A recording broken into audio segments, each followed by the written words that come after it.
טעויות כאלה קורות. ואיתמר, אתה מזהיר את הציבור גם מפני פישינג שמגיע מאיראן.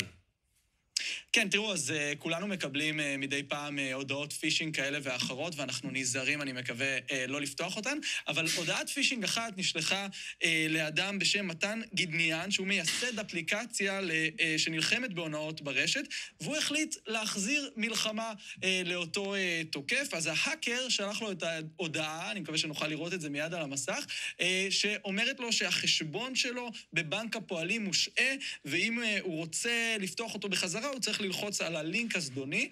מתן שלנו כמובן הוא לא פרייר, ובמקום ללחוץ הוא החליט להיכנס לשיחה עם הנציג הזה ולבלבל אותו. ההאקר התעקש שזה לא עובד, תנסה שוב בלינק. במשך שעות של שיחה אנחנו רואים את זה מתגלגל.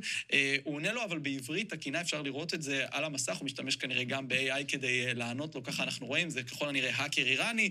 אחרי הרבה דין ודברים, בסוף מתן שלנו משלים את השיחה. נראה לך שאתן לך את הקוד, יטמבל, וכמובן משלים את הטרולינג הזה, ומוודא שהמספר של אותו האקר יפורסם לציבור, וכמצופה גם מיידע את מערך הסייבר הלאומי.